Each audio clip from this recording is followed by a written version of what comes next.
Bonsoir à toutes et à tous, ravi de vous retrouver pour un nouveau numéro de Ma Télé à moi, qui reçoit ce soir quelqu'un qui ne vient pas du monde de la chanson et de la musique, quoi qu'il aurait pu, et vous saurez pourquoi plus tard.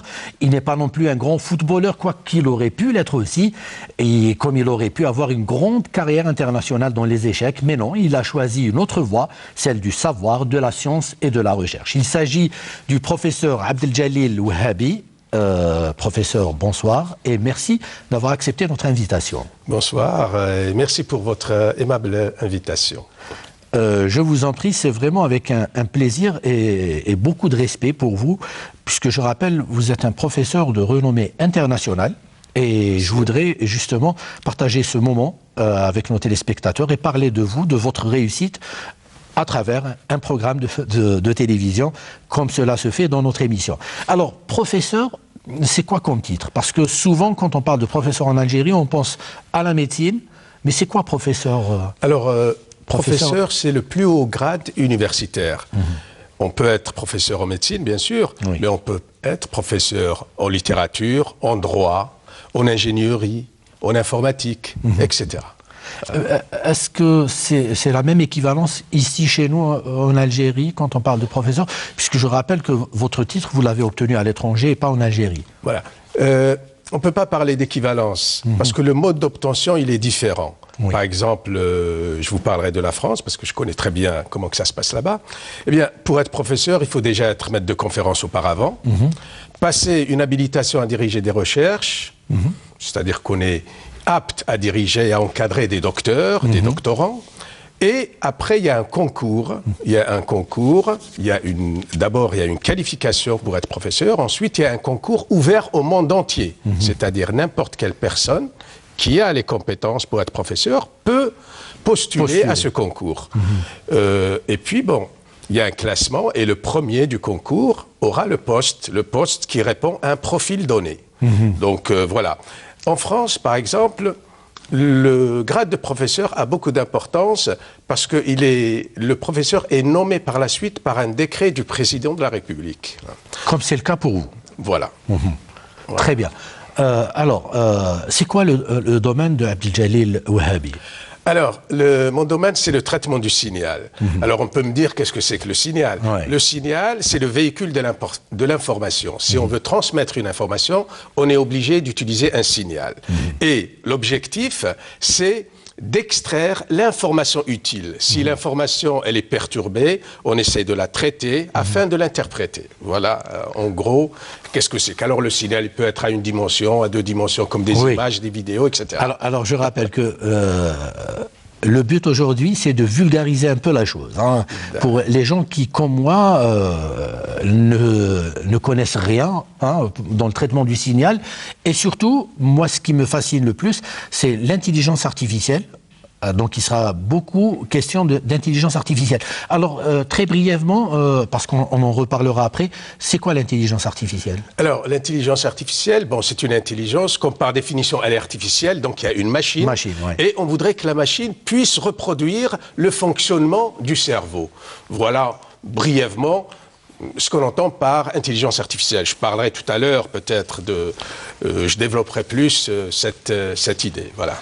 Très bien, alors je vais vous montrer une photo de quelqu'un que vous connaissez très bien, puisque c'est un ami à vous. Il s'agit bien sûr de Cédric Villani, qui était en Algérie, ça fait pas très longtemps, qui est mathématicien, il est professeur comme vous, sauf que lui, c'est aussi un homme politique, contrairement à vous. Et vous l'avez connu comment Alors, bon, Cédric Villani, c'est une personnalité assez atypique. C'est un ami de l'Algérie. Il a beaucoup contribué pour que l'assassinat de Maurice Audin soit reconnu par les autorités françaises. Et c'est un brillant mathématicien qui a obtenu la médaille Fields. La médaille Fields, je rappelle pour les téléspectateurs, c'est l'équivalent en quelque sorte du prix Nobel. On sait que le prix Nobel est réservé à quelques matières. La physique, la chimie, la médecine, biologie, la littérature, par la suite la paix et récemment, plus récemment, à partir de 68, c'est pas tout à fait un prix Nobel, mais on peut dire un prix Nobel d'économie. Voilà. Mais il n'y a pas de, comme il n'y avait pas de prix Nobel de mathématiques, donc un mathématicien qui s'appelle Fields, John Charles Fields, donc il a créé un prix réservé aux mathématiciens qui a comme particularité, c'est de le donner, de l'octroyer tous les 4 ans. Et à des personnes dont l'âge ne dépasse pas 40 ans. Donc il y a des contraintes. C'est plus difficile d'avoir une médaille Fields que d'avoir un prix Nobel. Un prix Nobel. Voilà un peu. Bon, on peut discuter peut-être pourquoi il n'y a pas de prix Nobel de mathématiques. Oui, justement. Mais là, bon, allez, c'est très controversé parce que le secret, c'est Nobel qui l'a. Hein. Je rappelle pour les téléspectateurs que Nobel, c'était un chimiste qui a découvert la dynamite. La dynamite, c'est pour les chimistes, c'est la trinitrotoluène. Donc lui, il pensait que ça allait servir pour les bienfaits de l'humanité, par exemple pour construire des tunnels, etc. Mais ça a été utilisé aussi pour les guerres, hein, la dynamite, les explosifs et tout ça. Donc, à sa mort, il avait accumulé beaucoup d'argent. Il a voulu, en quelque sorte, se dédouaner et remettre un prix qui est de près d'1 million de dollars, mais ce n'est pas le prix matériel qui est important, c'est l'autorité, la notoriété, l'autorité morale d'un lauréat d'un prix Nobel. Et donc, il a voulu donner ça à tous qui font des avancées pour l'humanité, que ce soit la recherche ou la paix, etc. Et pourquoi il n'y a pas de mathématiques? Il n'y a pas de prix Nobel de mathématiques.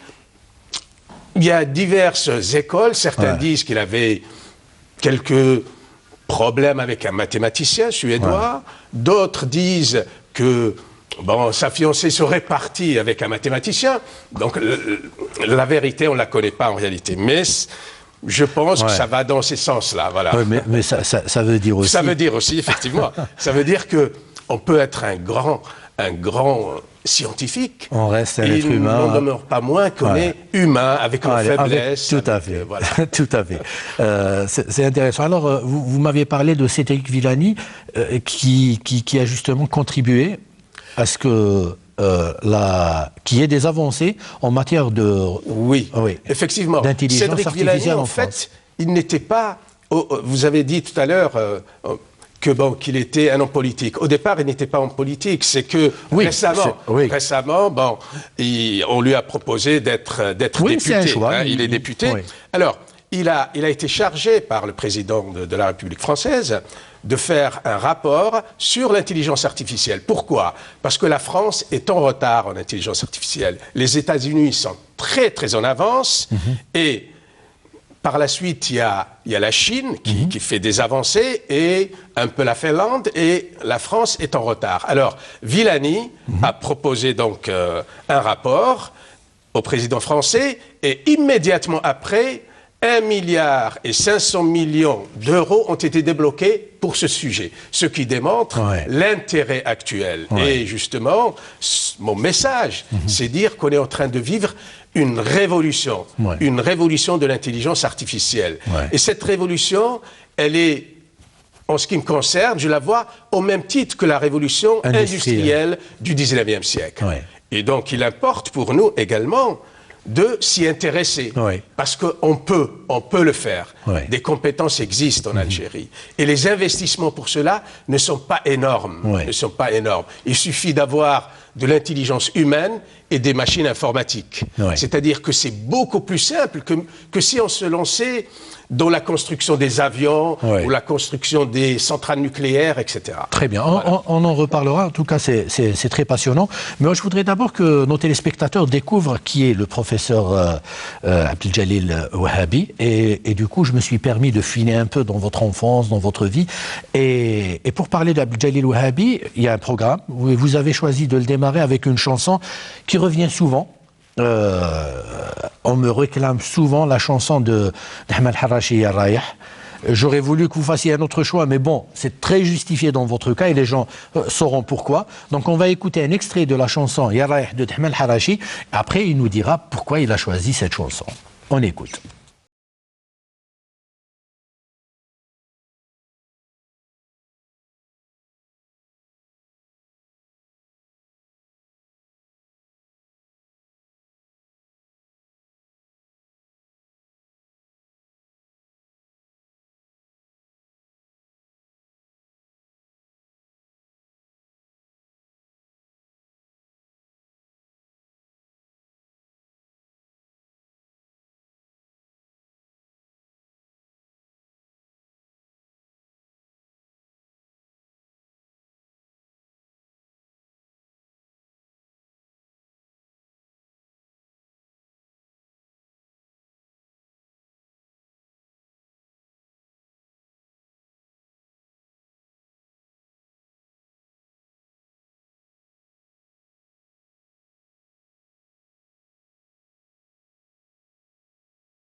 Petit extrait parce que je veux vraiment profiter de votre présence aujourd'hui, ce soir, avec nous pour parler de choses qui me fascinent beaucoup, en tout cas moi. J'espère que ça fascinera nos téléspectateurs.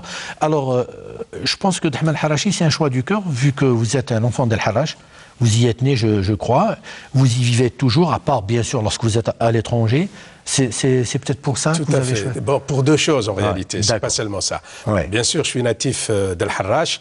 Je rappelle pour nos téléspectateurs qui sont ailleurs, qui ne connaissent pas forcément El Harrach. Oui. Harrach, c'est la banlieue d'Alger, à une dizaine de kilomètres du centre d'Alger. Oui. Ça s'appelait Maison Carrée à l'époque. Voilà.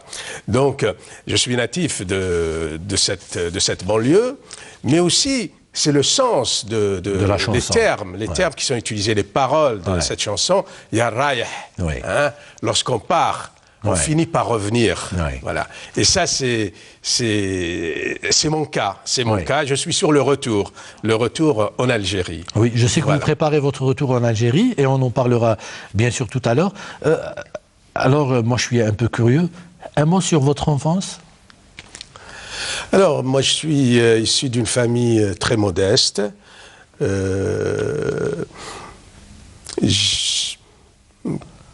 Bon, on était heureux, on était bien que bon, les moyens matériels n'étaient pas comme maintenant. Ouais. Et donc j'ai grandi dans une famille modeste, dans un quartier populaire, et puis à l'adolescence, au niveau de l'université, on croyait en l'Algérie. Hein, on avait beaucoup d'espoir. Même si le côté matériel manquait. Hein, voilà. Et c'est ce que je peux dire sur ça. Donc, ça se passait très bien. On était heureux. La jeunesse, notre jeunesse était heureuse, était insouciante, heureuse. On avait de l'espoir. Mais moi, je sais que tout petit déjà, vous vous distinguiez, vous étiez le petit génie de la famille d'abord, du quartier, puis de la classe et de toute l'école. Je présume que vous ne réalisiez même pas, puisque à cet âge-là, on ne réalise pas. Pour vous, c'était normal. C'est un don du ciel, donc... C'était normal, c'est une chance du ciel, c'est une chance. On n'a pas choisi, mais il faut dire aussi que lorsqu'on a une chance, il faut travailler. Il faut travailler, il faut concrétiser. Hein. On parlera de football. Je citerai des grands joueurs comme Cristiano Ronaldo, qui est très bon. Il a une technique, un don. Mais s'il ne s'entraîne pas, s'il ne travaille pas, eh bien, il va être dépassé. Donc, il faut le travail. Il faut continuer à travailler. Hein. Même si on a au départ une chance, il faut beaucoup de travail pour maintenir et pour progresser. Voilà. Alors, je sais qu'il y a la Médersa Nour de Bellevue, hein, donc à El Harrach, qui a beaucoup compté pour vous. Alors, cette Médersa n'était pas forcément une école coranique, comme on a tendance à croire pour les Médersas. C'était quoi pour vous, Médersa Nour? C'était une école où on apprenait la littérature en arabe, la grammaire, la philosophie, le balara. Bon, je ne sais pas comment traduire le balara. Enfin, donc c'était une école tout à fait normale où il n'y avait pas l'aspect religieux. Hein. C'est une école en arabe. Bon, c'était du privé. Hein. Je crois pas que c'était privé à l'époque. Et donc ça m'a permis d'apprendre, d'avoir des bases, et c'était très bénéfique pour moi d'être passé par là. Voilà. Alors je sais aussi, on m'a dit que vous deviez aller à l'école des Halles. Et puis vous vous êtes retrouvé à l'école de Hassan Badi, Belfort, ex-Belfort. C'était grâce à un certain monsieur Ili, c'est ça? Ah oui. Le directeur de l'école où j'étais, l'école primaire où j'étais, a voulu me transférer vers une école où le niveau était plus élevé.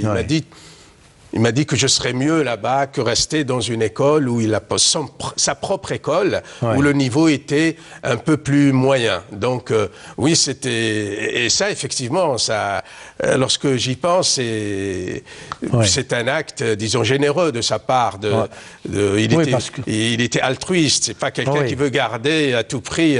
il a vu du potentiel chez vous, il a voulu... et puis, vous m'avez parlé de travail, de beaucoup de travail. Vous m'aviez dit même à un certain moment, vous veillez très tard.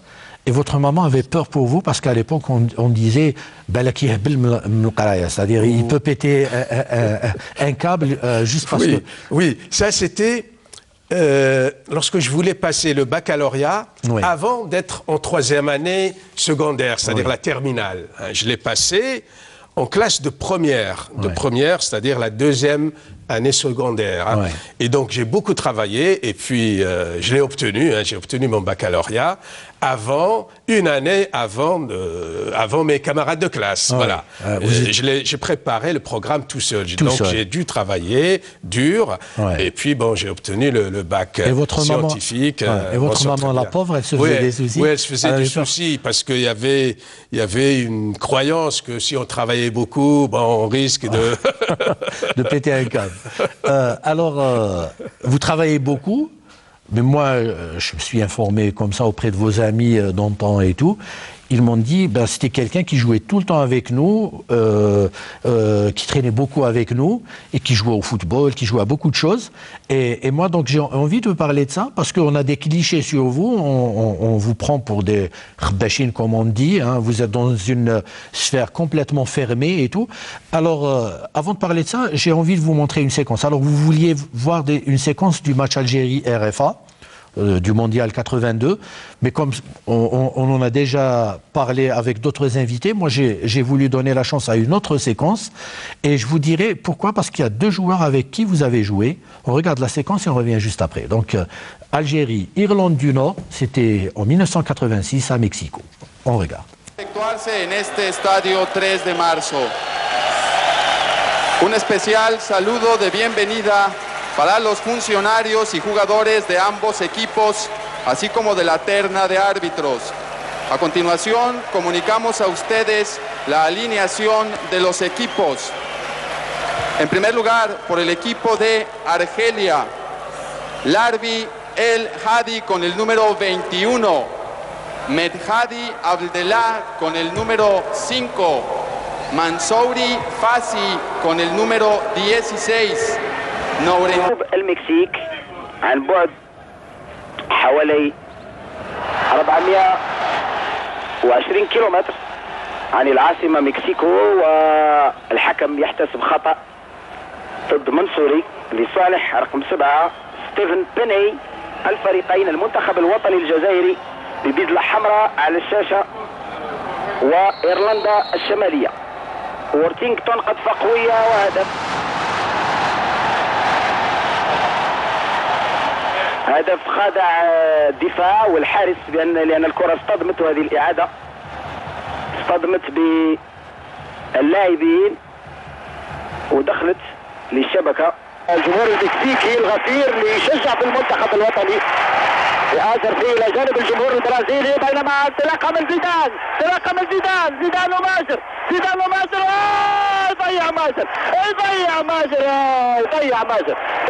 ماجر فرصة ذهبية، ثاني فرصة ذهبية تضيع من منتخبنا الوطني. زيدان راقب كورته، زيدان يبحث على مساعدة لقاسي سعيد، قاسي سعيد رايح على الصاد لكن ما يفهمش مع رفيقه، كان في خطأ. اللاعبين الايرلنديين يتميزوا بالاندفاع البدني، بالخشونه في بعض الاحيان، يتعمدوا الخشونه في بعض الاحيان. مخالفه مليحه لو استغلوها اللاعبين استغلال عقلاني حتكون اصابه التعادل. مليحه والهدف.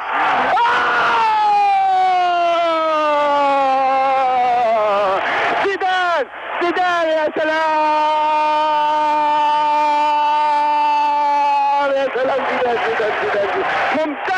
ممتازة. شوف الكرة مشات الزاوية اليسرى للحارس يمين، بعد التمريرة من قاسي سعيد. زيدان بقوة يقذف ويعدل النتيجة يا سلام، يعدل النتيجة في الدقيقة 13.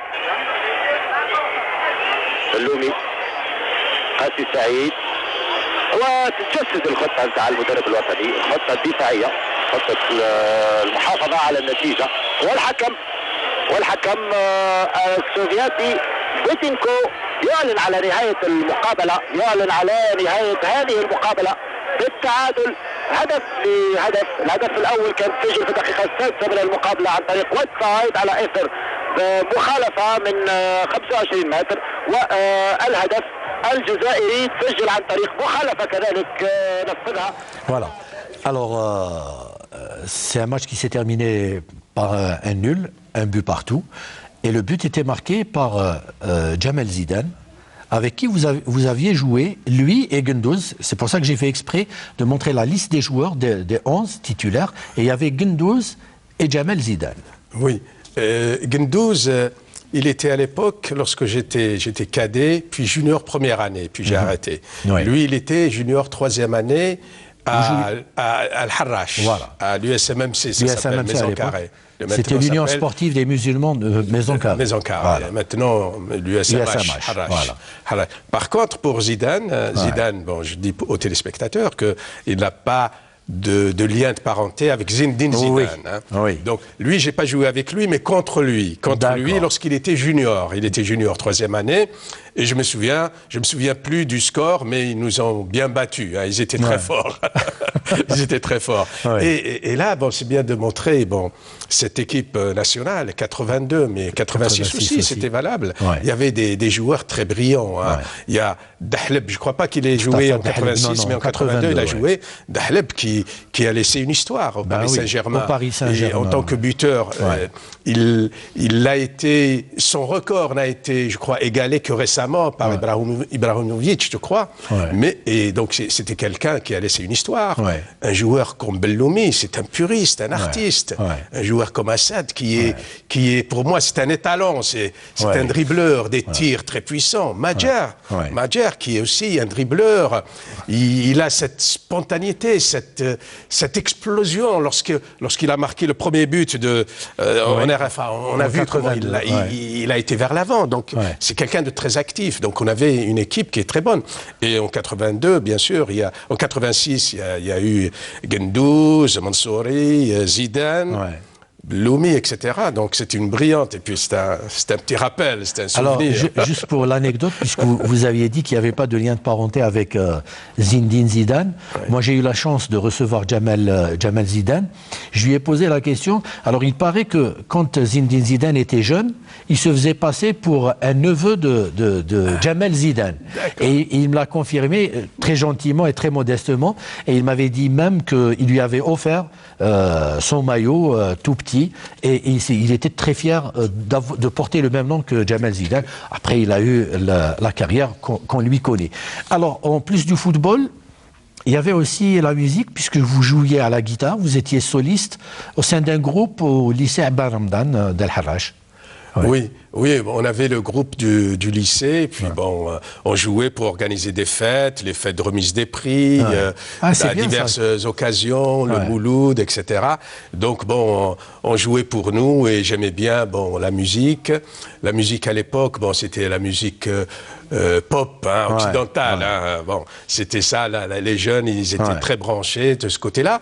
Mais à un moment donné, on voit que on est limité parce que on reproduit, peut-être qu'on transpose les notes, peut-être pas les vraies notes.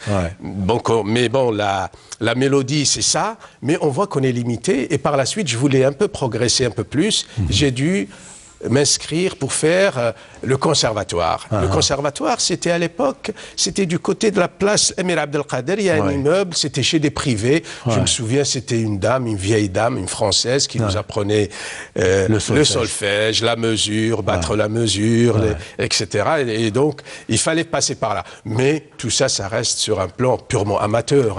C'est pour moi.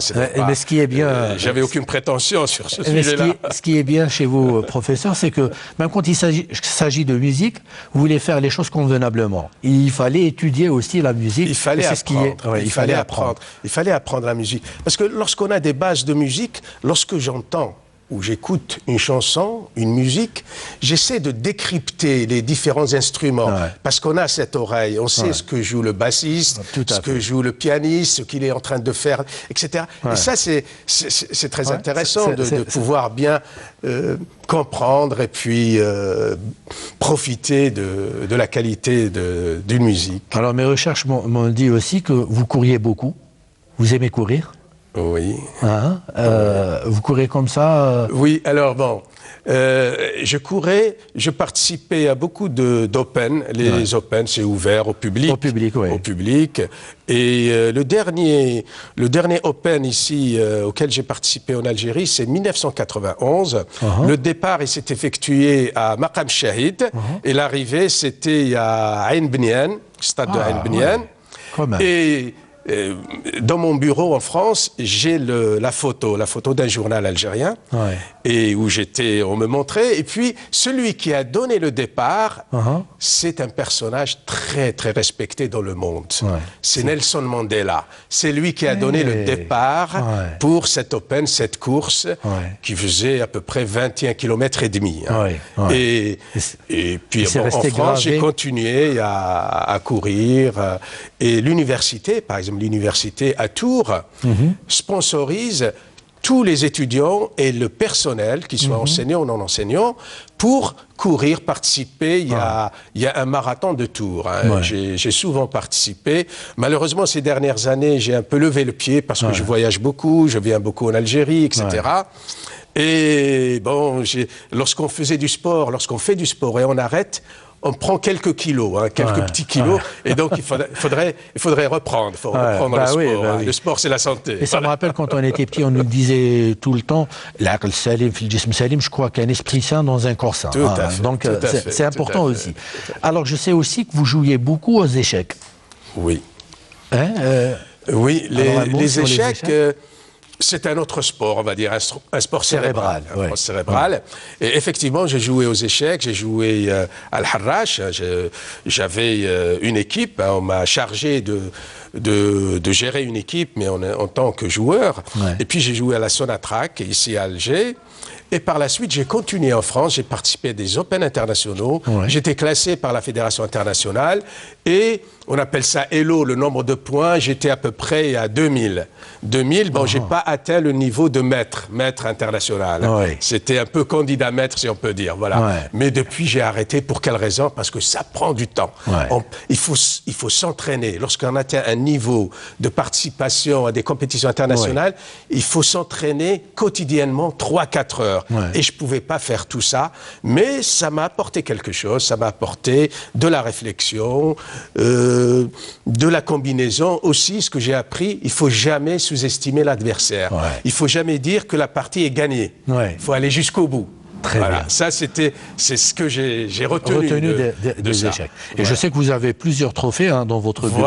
Voilà. C'est vrai que, disons, dans la région de la Touraine, mais localement, pas au niveau international, mais localement, je gagnais souvent des tournois. Dans mon bureau, il y a plein de coupes, plein de médailles, etc. Très bien. Alors, je vais vous proposer une petite respiration, comme on dit chez nous. À travers votre deuxième choix, vous avez choisi une émission de notre ami Salim Sadoun, qui avait pour titre à l'époque « À l'ombre des étoiles ». Et ce soir-là, il recevait un autre ami à nous, notre ami Abdelmajid Mskoud, qu'on salue, et qui va de mieux en mieux, je vous rassure. Donc, on va regarder un extrait de cette émission et on revient juste après. À l'ombre des étoiles, une émission présentée par votre clou pivotant, Salim Sadoun. Bonsoir à toutes et à tous. Merci de nous recevoir chez vous ce soir dans le cadre de l'émission, donc à l'ombre des étoiles, et nous avons pris l'habitude de recevoir des vedettes. Alors que ce soit dans le domaine culturel, dans le domaine sportif. Et ce soir, nous avons le grand plaisir de vous présenter un homme qui sort du commun, un homme qui est vrai, un homme authentique. Je nommerai par là notre ami Abdelhamid Mskoud.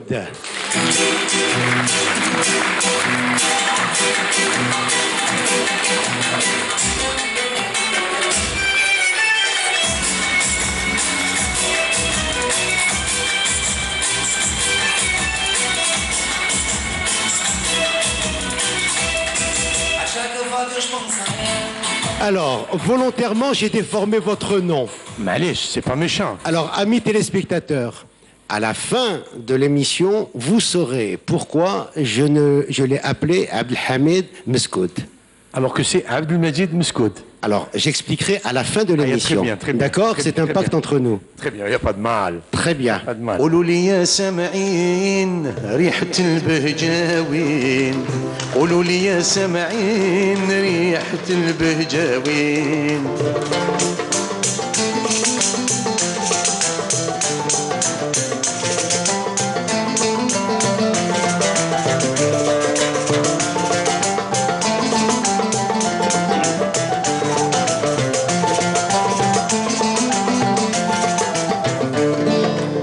زاير يا العاصمة سومة قيمتك عظيمة حبك في قلبي ديما إلى يوم الدين فسدوك لي مالهم قيمة وكلهم الماتين فسدوا بلاد سيدي الثعلبي عبد الرحمن أحبابي مدينة الشهيد الأبي والأولياء الصالحين سيدي يحيى أقربي وسيدي محمد بو قبري قولوا لي يا سامعين ريحة البهجاوين قولوا لي يا صهرين ولاد العاصمة وين كاش واحد شدو مزوج حناك تعرف العام قبل ما تزوج يا راجل والدنيا موت واش فيها والحالي وجيب الزبنيجية وجيب المسامع كل ما يدخل كل ما يخرج بعد يبدا يسمان الحلي والباب بالبالكون يلقى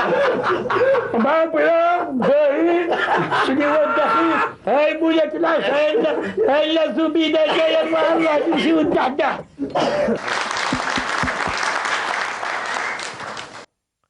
Voilà, alors en parlant de Selim Sadoun, j'ouvre juste une petite parenthèse pour saluer une certaine Zahra qui est en France et qui est une grande fidèle de l'émission. Alors pourquoi cette émission à l'ombre des étoiles?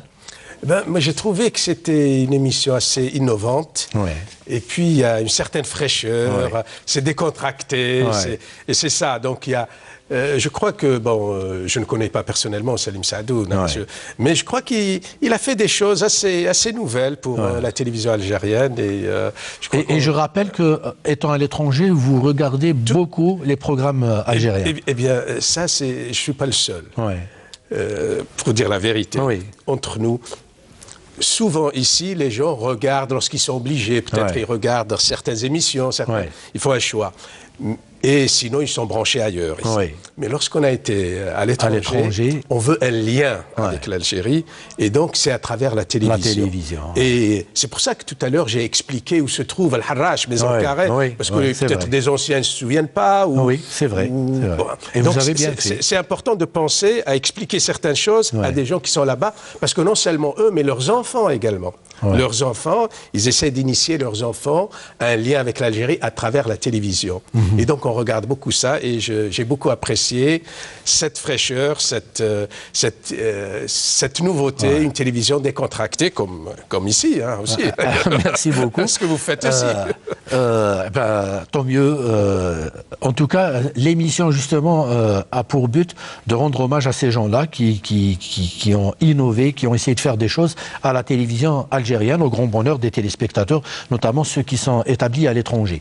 Alors, pour revenir à vous, vous obtenez votre bac, on l'a dit, une année avant la terminale, donc vous avez préparé votre bac tout seul et vous l'obtenez avec mention et vous décidez, au départ vous vouliez faire médecine et curieusement on vous retrouve à l'USTHB, à l'Université des sciences et de la technologie Houari Boumediene. Ça s'est passé comment? Bien, en réalité c'est un voisin. Moi, je faisais parce que on devait s'inscrire à ce qu'on appelle la Périne, du place 1er mai. Oui, c'est une école de médecine. Deux files d'attente, pour les sciences biologiques, donc ça rentrait la médecine, et puis à côté, sciences exactes et technologies. Moi, je faisais la queue, donc pour les sciences biologiques et médicales. Et puis, un voisin, il m'a dit, non, toi, tu es trop fort en maths, en physique, il vaut mieux aller là. Donc, je l'ai suivi. Je l'ai suivi, et puis je me suis retrouvé donc en sciences exactes et technologiques. Et on avait inauguré Bab Zouar. Voilà, vous étiez la première promotion de Bab Zouar. Ouais. Mais à l'époque, Bab Zouar, ceux qui faisaient médecine, le tronc commun, faisaient à Bab Zouar également. Oui, voilà. Oui, c'est vrai. Alors cet ami-là, ce voisin, il a fait 6 mois de sciences exactes technologiques, et puis il m'a dit non, ça, j'aime pas trop. Alors il m'a dit, on va revenir vers la médecine. Il dit non, moi, lorsque je commence quelque chose, il faut que je termine. Et lui, maintenant, c'est un grand médecin actuellement sur la place d'Alger. Voilà, mais bon, c'est le hasard de la vie. Hein. Dans Exactement. La vie, parfois, il y a pas, on prévoit quelque chose, et puis il y a une autre bifurcation. Il y a un changement dans la vie, aussi bien professionnel que personnel. Et c'est ça la magie de la vie. Hein. Tout n'est pas prévisible. Hein. On est dans l'incertitude constante. Ça, c'est ce qui fait un peu le charme de la vie aussi. Et vous m'aviez dit, moi, je ne reviens jamais, j'avance tout le temps. Très bien. Alors, vous faites votre tronc commun, donc c'est 2 années. Après, vous partez à Polytechnique, à l'école polytechnique de Hassan Badi, Belfort, donc toujours à El Harraj. Ce lien avec El Harraj, il est tout le temps là. Et vous faites quoi comme spécialité à Polytech? J'ai fait de l'électronique. Très bien. Donc, bon, j'ai fait pendant 3 ans, de toute façon, parce que j'avais déjà fait 2 ans. Oui. Et puis, j'ai terminé major de ma promotion et j'ai obtenu une bourse pour l'étranger. Alors, vous obtenez une bourse et vous partez sur Grenoble. Sur Grenoble. Voilà.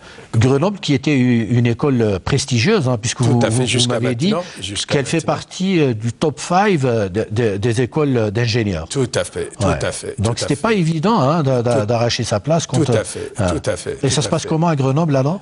Eh bien, ça s'est bien passé, J'ai dû préparer un diplôme d'études approfondies.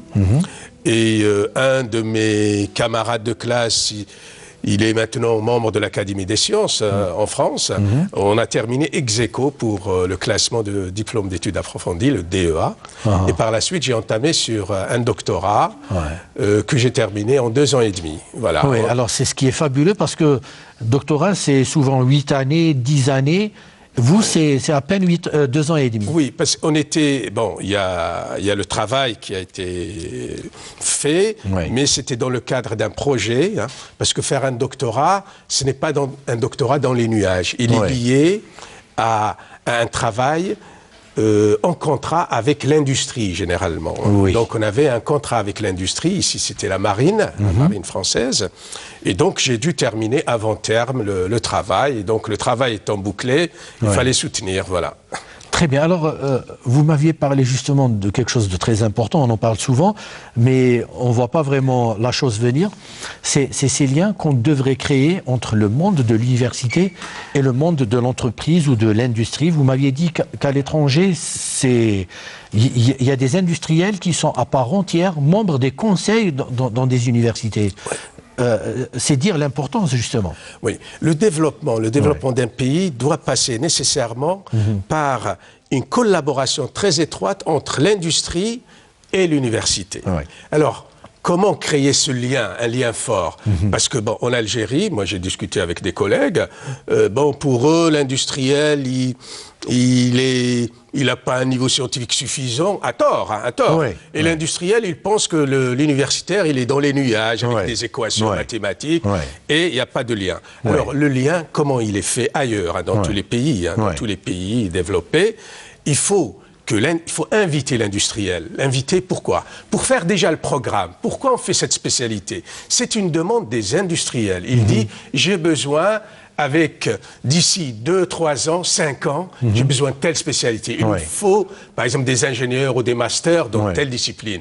Ce n'est pas faire une formation parce qu'on a quelqu'un qui est spécialiste. Non, pour lui faire plaisir. C'est une demande d'un milieu socio-économique, que ce soit dans le domaine de l'ingénierie ou d'autres domaines. Donc ça, c'est première chose. Et comment faire? Il faut inviter, c'est pas inviter, ils sont membres à part entière des conseils de département, des conseils de faculté, des conseils d'université. Dans les grandes écoles, comme l'école polytechnique, le président du conseil d'administration, c'est un industriel. Donc ça, il faut que l'industriel se dise, mon université, mon école. Si on arrive à faire ça, la confiance est établie et on innove, on avance. Deuxièmement, des écoles, par exemple, ou des universités comme Stanford ou bien MIT, tous les projets de fin d'études vont vers le développement d'une start-up.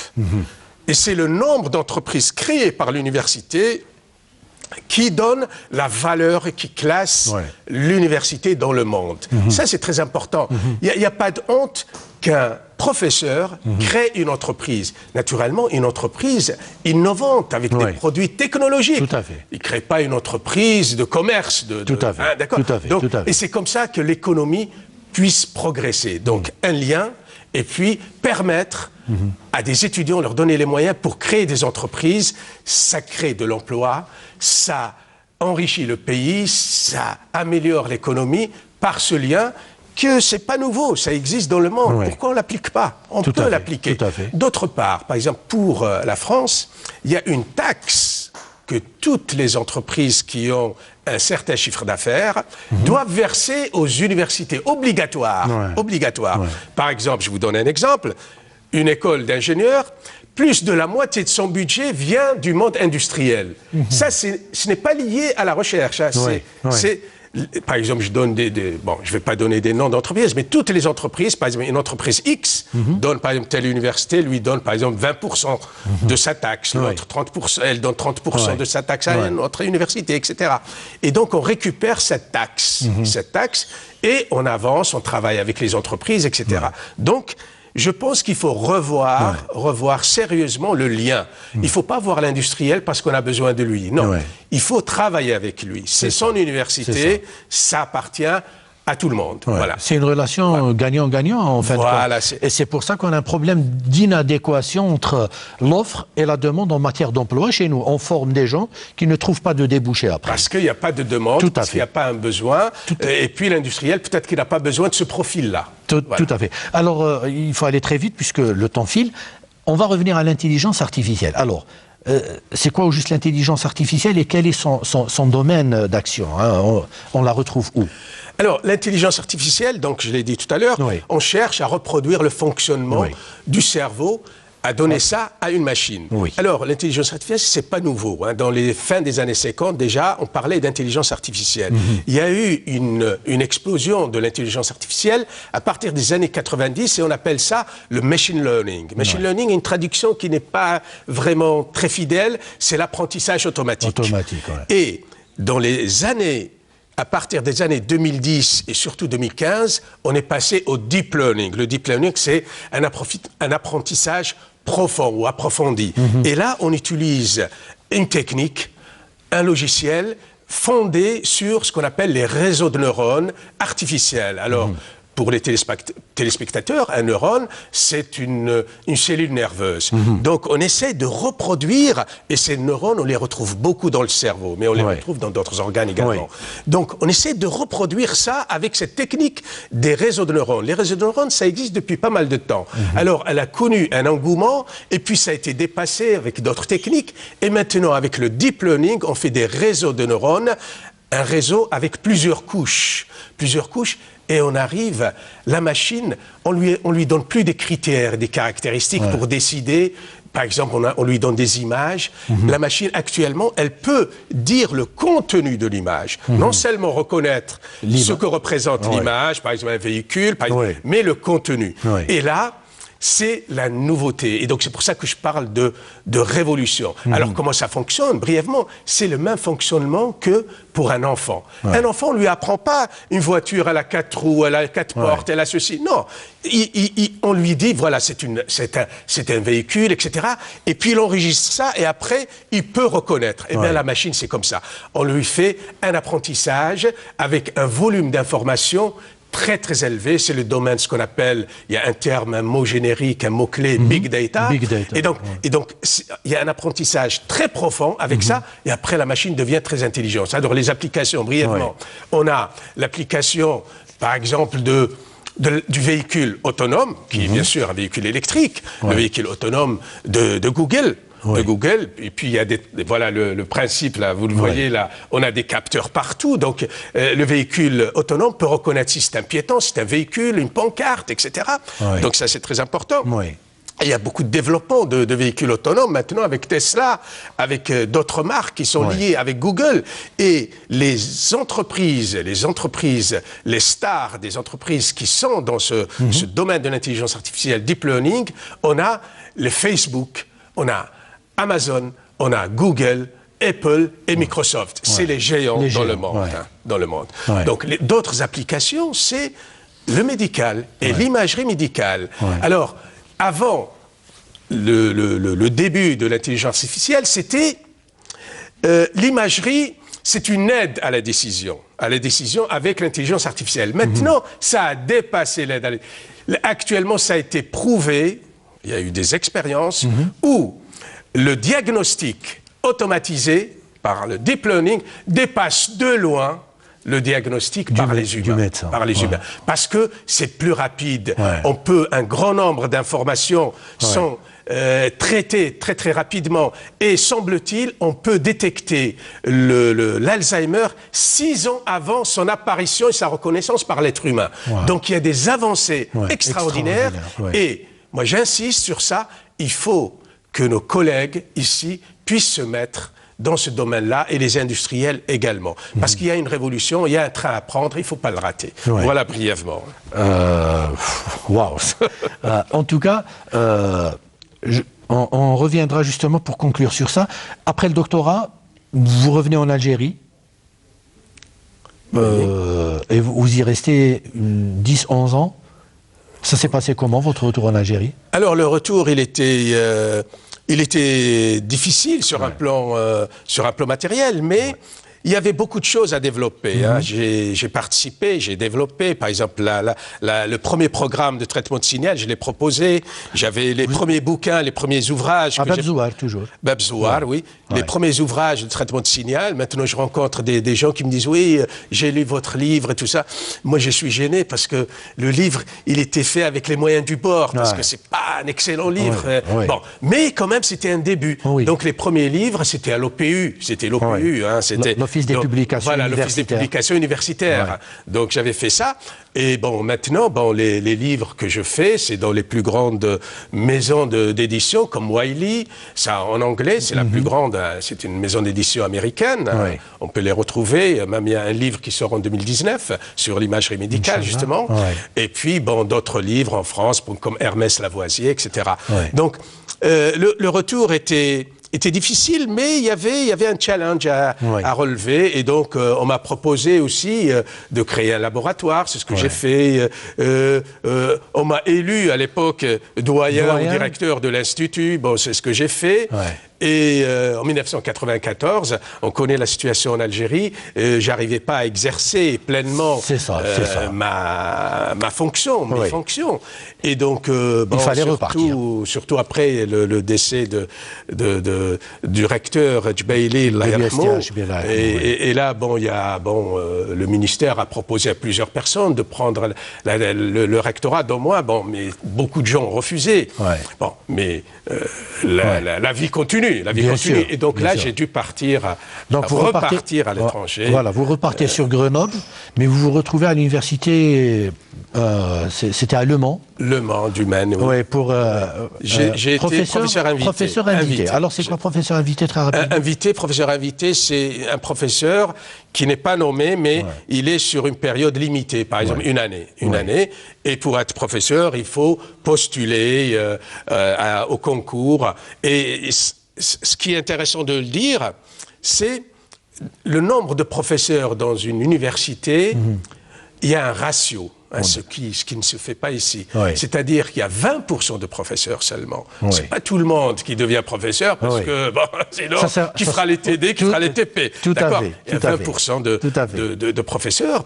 Et puis le recrutement, il est mondial. Il est mondial. Ça, c'est important de le mentionner. Et je crois que, chez nous, ce serait bien de faire... Moi, je viens de ma propre volonté, mais c'est bien de faire appel aux compétences nationales qui sont à l'étranger, les faire venir Bon, ils ne cherchent pas l'argent, c'est pas l'argent, parce que si on veut l'argent, on va dans les pays, moi j'ai fait un séjour au Qatar par exemple, qui paye 5 fois mieux que la France par exemple. On peut aller ailleurs, mais on vient parce que c'est notre pays, parce que comme me l'a demandé un éminent conseiller du ministère, M. Sarrour, il m'a dit, pourquoi tu viens, dis-moi entre nous. Je lui ai dit, tout simplement, je préfère venir alors que je suis en pleine possession de mes moyens, en marchant, et puis donner le peu de savoir que je possède à mes compatriotes, que de revenir dans un cercueil, je lui ai dit. Ça l'a touché, parce que c'est un fils de Chéhaïd, et il comprend ce que c'est que l'amour du pays, voilà, et moi aussi je le comprends également. Donc voilà, donc j'étais devenu professeur, et puis bon, je suis sur le retour, voilà. Très bien. Alors, professeur, vous m'aviez dit que c'était un titre qui est donné avec un décret présidentiel, et vous, c'était du temps du président Jacques Chirac. Jacques Chirac, oui. Jacques Chirac qui m'a nommé professeur, oui. Très bien. Ça a quand même une symbolique très forte. Hein, alors, je dois dire, ce qui se fait dans tous les pays, les États-Unis, le Moyen-Orient, on donne ce titre-là, c'est-à-dire on devient fonctionnaire alors qu'on est étranger. Ça, c'est important de le savoir. Il y a le titre de fonctionnaire, on peut accepter un fonctionnaire étranger juste dans le domaine de l'enseignement supérieur et la recherche. Ça veut dire qu'on a besoin de ces chercheurs. Hein. Ils sont en train de prendre la matière grise, par exemple, algérienne, qui se retrouve. Tout à fait. Et pour moi, il y a une certaine exploitation, même si on a notre salaire, si on a nos droits, etc. Mais il y a une exploitation. Nos ancêtres ou bien nos parents étaient immigrés. Qu'est-ce qu'on leur donnait? La pelle et la pioche. Et là, on nous a donné des stylos et des ordinateurs. On est des travailleurs émigrés au même titre. Tout à fait. Donc, avant, c'était la main-d'œuvre. Maintenant, c'est la matière grise. La matière grise. Voilà. Et moi, j'ai toujours dit... Ce qui est surprenant, j'ai appris dernièrement que, par exemple, il y a une école d'informatique à Alger qui est de très bon niveau. Eh bien, plus de 80% de ces étudiants vont en France. Ça veut dire qu'est-ce qui se passe? Ça veut dire qu'on finance la matière grise et on la donne ailleurs. C'est ça. Bon, ça ne veut pas dire qu'il faut interdire aux gens. Les gens doivent être libres de partir. Mais il faut leur donner les moyens pour de rester ici. Et créer un espoir. Très bien. Alors, vous vouliez voir une séquence de la bataille d'Alger, le film qu'on voit souvent dans notre émission, mais faute de temps, parce que j'ai encore envie de profiter de votre présence ici. Alors, après Le Mans, vous partez à Tours. Et c'est une ville que vous aimez beaucoup, pour deux choses, ou plutôt pour deux grandes personnalités qui ont marqué Tours. C'est bien sûr l'émir Abdelkader et Léonard de Vinci. Tout à fait. Tours, bon, en toute modestie, j'ai été pris dans plusieurs universités. Alors, Tours, pourquoi j'ai choisi Tours? Parce qu'on tenait à me prendre. Deuxièmement, Tours, c'est une très très belle ville. C'est la capitale des châteaux de la Loire. C'est le jardin de la France, donc un climat doux, il y a une douceur de vivre, mais aussi, il y a beaucoup de châteaux, une dizaine de kilomètres, un rayon de 10 km, il y a des centaines de châteaux. Dont le château de François Ier, où l'émir Abdelkader a séjourné. Alors l'émir Abdelkader, moi ici, je le connaissais en Algérie comme étant un combattant, un résistant. Mais à l'étranger, je l'ai connu par sa plume, par sa pensée. C'est beaucoup plus ça. C'était une autorité morale, reconnue dans le monde entier. Donc il y a ça. Et puis, il y a Leonardo da Vinci, qui est venu, qui a postulé avec un CV, vraiment un CV. Il a postulé à François Ier, au XVIe siècle, et il a été pris, et son château est à 500 mètres à peu près du château de François Ier. Il y a un passage souterrain qui va vers le château, on l'appelle le Clos Lucé, de Léonard de Vinci. Léonard de Vinci, pour mémoire, c'était un scientifique, c'était un dessinateur, on connaît la Joconde, c'était un sculpteur, il a réalisé, il a créé, il a inventé le char d'assaut, il fait des passerelles, enfin, il était génial. Un médecin, donc les savants d'avant, ils étaient pluridisciplinaires, comme Ibn Rushd, etc. Donc d'où l'ouverture, c'est terminé. Le savant qui est noyé dans ses papiers avec des lunettes, double focale. Bon, il faut s'intéresser à tout. Voilà. Très bien. Alors, faute de temps, je suis obligé d'aller très vite. Vous m'avez parlé de l'importance de la publication. On publie très rarement chez nous, dans les grandes revues, je veux dire. Alors, un mot sur les publications. Alors, les publications, c'est très important. C'est très important d'abord pour le chercheur, mais pour l'université. Il y a un classement mondial des universités. L'université algérienne, malheureusement, dans les plus grands classements, elle est hors classement, sauf peut-être quelques petites spécialités qui sont reconnues. Donc, les publications, il y a plusieurs revues, plusieurs indexations de revues. L'indexation, par exemple, je vais donner une analogie avec le foot. Par exemple, il y a la Ligue, la Champions League. Tout à fait. Alors, pour être là, on appelle maintenant, avant on disait Web of Science, ensuite Thomson Reuters, maintenant on dit Clarivate Analytics. Il faut aller vers ces revues. Et dans ces revues, il y a le top, le Q1, c'est-à-dire être parmi les 25 meilleures revues du domaine, ensuite les Q2, etc. Et donc, il faut tenter d'être là-dedans. Et c'est très difficile. Il faut du travail sérieux. Il faut éviter le plagiat. Il existe, ça a noirci certains collègues, le plagiat pour les publications. Mais je dois dire qu'il y a beaucoup de compétences intéressantes en Algérie. Il y a des jeunes, mais des moins jeunes aussi. Je peux raconter des anecdotes sur un jeune que j'ai reçu en stage, parce que je reçois beaucoup. C'est une contribution, je ne suis pas le seul. Les Algériens qui sont à l'étranger forment d'une autre façon en accueillant des chercheurs en stage. Alors là, c'était un jeune. Un jeune, déjà, il est venu. Je lui ai envoyé une lettre d'accueil pour 2 mois. Pour 2 mois, il devait venir en septembre.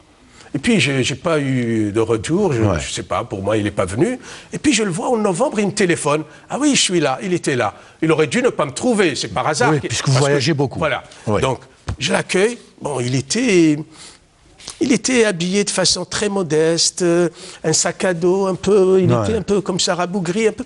Et puis, bon, je le fais rentrer dans le bureau, je change de sujet parce que le sujet de départ, il coûtait 60 000 €. Bon, je ne peux pas mettre 60 000 € sur la table s'il n'y a pas de retour, s'il n'y a pas un projet derrière qui ramène plus. Ça se passe comme ça. Donc, j'ai dû changer j'ai discuté avec sa directrice de thèse en Algérie, je l'ai appelé devant lui, j'ai mis le micro, tout ça. Et puis, bon, j'ai changé de sujet, il était d'accord.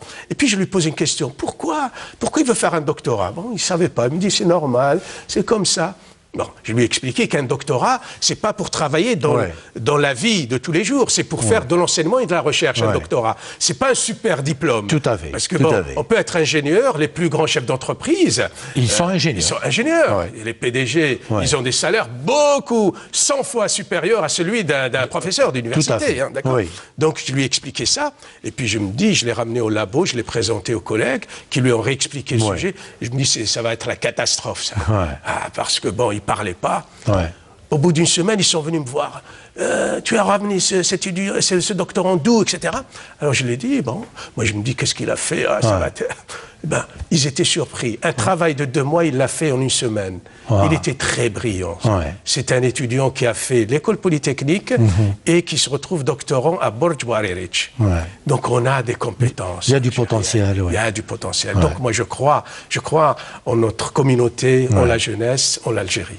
C'est très bien. En tout cas, c'est un message très positif. On est obligé, hélas, de terminer l'émission. C'était très passionnant. Mais avant ça, moi j'ai envie de parler de certaines distinctions que vous avez reçues. Il y en a eu beaucoup. Mais est-ce qu'il y a comme ça des distinctions qui vous tiennent à cœur, qui vous sont très chères? Bon, des distinctions, c'est déjà être reconnu, par exemple, par une grande société savante comme I3E. Vous faites un papier, puis on vous dit c'est le best paper, le meilleur papier. Donc ça fait plaisir, c'est une reconnaissance. Et puis, bon, d'autres revues qui sont classées toujours dans Q1, Q1, ce que je dis, les 25 meilleurs, et qui vous donnent Outstanding Reviewer, et puis on vous remercie pour la contribution, pour que la revue progresse et tout ça, ça aussi. Et puis, il y a eu d'autres distinctions. Par exemple, j'ai fait un projet de mobilité, parce que la mobilité aussi, il faut qu'on arrive à accueillir des étudiants, des doctorants qui viennent de l'étranger et envoyer nos étudiants. Ça, c'est un descripteur pour le classement des universités également. Et là, j'avais fait un projet avec la Chine. Et là, j'ai obtenu un prix. C'était déjà un prix honorifique. Et puis, il y avait aussi un chèque de 20 000 € qui était pour ça. Donc, voilà. Mais je n'ai fait que mon boulot. Hein. C'est pas hors travail, c'est dans le cadre du travail. Ce qui est important aussi de souligner dans notre émission, très modestement, on peut réussir aussi en faisant des études, parce que là, ce qu'on véhicule souvent comme message, c'est que si vous voulez gagner beaucoup d'argent, il faut être footballeur, il faut être chanteur, il faut être ceci. On peut réussir, on peut gagner très bien sa vie lorsqu'on fait des études supérieures comme vous l'avez fait vous, et c'est très important pour nos enfants. Moi, je voudrais que vous serviez d'exemple à nos enfants d'une manière générale, parce que le savoir, la science, la recherche, c'est très très important. Alors, je vous laisse conclure, professeur. Alors, bon, pour les jeunes, je crois que l'Algérie, c'est un pays où on peut faire une carrière dans divers domaines, grâce aux études. Il faut faire des études. Même si on a envie de faire une entreprise, faire quelque chose, il faut étudier. Il faut faire du management. Il faut les langues. Les langues. Passer à la langue anglaise, c'est très important.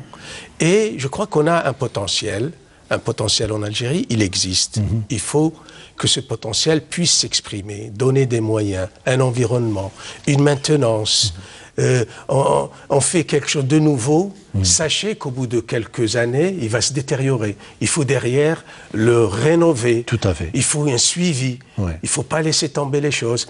Donc, moi, je pense qu'on peut avancer, et je garde espoir, et je dis aux jeunes, travaillez, vous allez avoir des fruits, et une fois que vous devenez... C'est bien aussi qu'ils fassent des études à l'étranger pour avoir une première expérience. Bien sûr. Mais revenez dans votre pays, comme le font beaucoup de pays qui se sont développés, la Turquie, le Pakistan, l'Inde, la Chine et d'autres pays. Il y a un retour de la diaspora. Il y a un accueil aussi. Il faut les accueillir. Il faut qu'ils gardent s'il est professeur, il ne faut pas le ramener, il devient maître assistant. Il faut qu'il reste professeur. Il a fait ses preuves déjà. Il est venu pour apporter quelque chose. Il ne vient pas pour gagner de l'argent. Parce que c'est son pays. Ça lui appartient, ce pays. Voilà. Voilà ce que je dis. Moi, je pense que les jeunes, je leur dis, il y a de l'espoir. Il y a de l'espoir. Il ne faut pas qu'ils soient démoralisés. Et on a de l'espoir. C'est un pays qui avance et on doit avancer. Voilà, très bien, merci beaucoup professeur. En tout cas, c'était un message très positif. J'espère qu'il sera entendu. Et d'où peut-être le choix de terminer sur une chanson patriotique, puisque vous êtes quelqu'un qui est très attaché à l'Algérie. Je vous remercie d'être venu ce soir, nous parler. C'était très instructif pour moi et très passionnant. J'espère que ça l'a été aussi pour nos chers téléspectateurs. Merci encore une fois. Merci beaucoup. Je vous remercie, vous, de nous avoir suivis. Merci de votre fidélité. Je vous donne rendez-vous dans une semaine. D'ici là, je vous dis, portez-vous bien. Salam.